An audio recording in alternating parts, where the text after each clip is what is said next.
I'm making this video for my kids, Steph, Nick, Cass, Sammy, Tio, the new one, Tio, so when he gets older he can work out what I'm about. When I was about 55, I read a book called Hell, West and Crooked about a bloke who came back from World War II and went up to the Northern Territory and became a crocodile hunter. And he had great adventures. He's an Australian bloke, he's a good author, he writes a good story. He's not world famous, but it's still a good insight into what was happening in the Northern Territory back in, say, 1954-ish, 1950s. He ended up going to New Guinea, but that's another story. I thought to myself then, my life's a bit boring. And I thought, why did my dad come back and go and settle down up in Gippsland when he returned from World War II? Why didn't he go to New Guinea and go crocodile shooting, which when I thought about it was quite obvious. He wanted to settle down, he had a family, he wanted to start a family, he had his brothers and his mum and his dad, and they didn't have much at the time, and he came back and bought a farm and they all settled around there until they went off in different ways, and his mum and dad died, unfortunately, and that's why I am who I am and where I am. But anyway, when I was about 50, I started to think to myself, is there any adventures left in the world?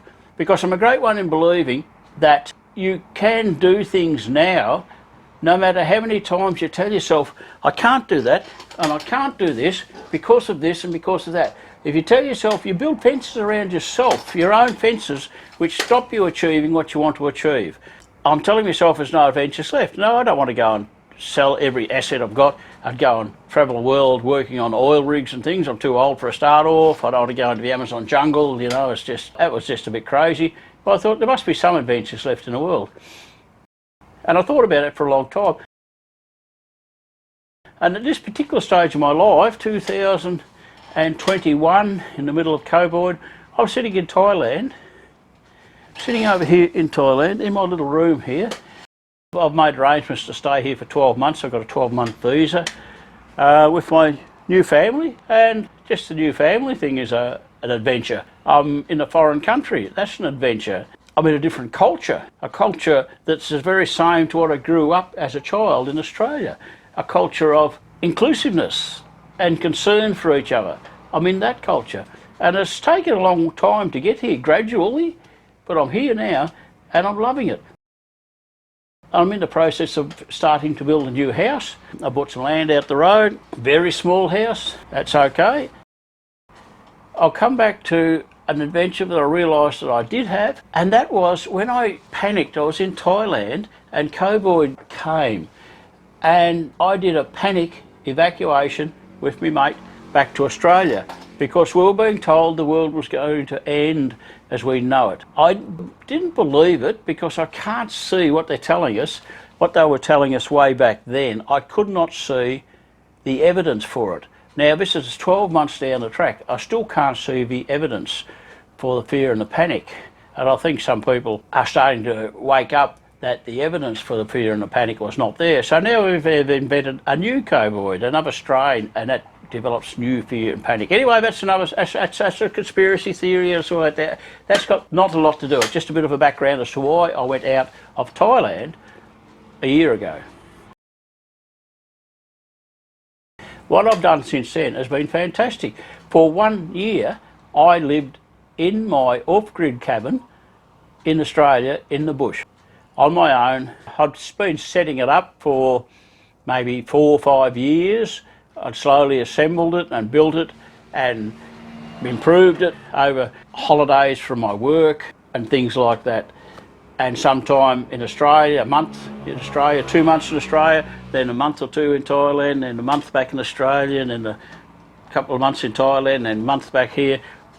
Periods of time like that, I've built extensions on it. I've got the water working, I've got new solar panels, I've got a better inverter, and the hot water service and the shower run on gas. Everything's working, and I spent a year living in that hut in the bush. And you know what? Absolutely loved it. I just loved it. And like, you can go and stay somewhere for 3 or 4 weeks and say, yeah, this is good, I'm roughing it, hurrah, hurrah, this is lovely. But that's not living in it for a year. But that's what I did up in the bush. I lived in it for a year. Lived in it for 1 year. I cooked all my meals, washed all my clothes, showered, had a couple of beers, cut the firewood, kept the fire going, stayed warm, stayed comfortable, read books, played video games because I set it up so I had power. I just had a great time. And I just share that with the kids, share that with you kids, and it was great fun. And it is 100%, it's 100% not a problem in the world to live off grid. I wanted to live off grid back in the 70s. Before I got married, I used to read the magazines, Grassroots magazine, if you ever want to look it up. It's all about not hippies so much, but people living with the land. It was a great movement back then. But I did realise that you can't do that and have small babies. And if you haven't got a wife that wants to go down that path, you can't do it, you know.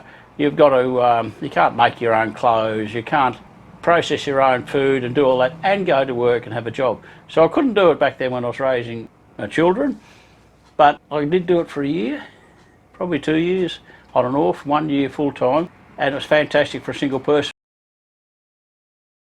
Laying in your bed, you know, going to sleep, or in the morning before you get up. But some of the thoughts that go through your head is this: what happens if I die? What happens if I die in my hut up here? I'm going to be a bit smelly by the time someone realises they haven't heard from me for a week. I'm going to be a bit of a mess for someone to clean up. So it's thoughts like that. And you think, oh, well, if I get sick, I'll go to the old folks home. Everybody thinks they're going to get sick and go to the old folks home eventually and die. But a lot of people just die, go to bed and don't wake up. And you do think to yourself like that. The other thought, of course, was if I go climbing up a ladder and I fall off. If I fall over and hit my head on a rock or a stick or a star picket or something like that, and I'm dead, I'm up there on my own if I haven't got the ability to make a phone call or press an EPIRB, which I carried with me sometimes but not as often as I should. The whole point is you can't go through life not doing things because of what might happen and what might go wrong. You've just got to go ahead and do it, because one thing is certain: you are going to die. That's certain. You are going to die. That's what you do in between. And you haven't got a date of when you're going to die. So you've got to get into it and do what you want to do, because you only get one go. And that's what I'm doing here now. I'm at the age of 67. I'm trying to learn how to present to a camera, how to present to a video by practicing on YouTube.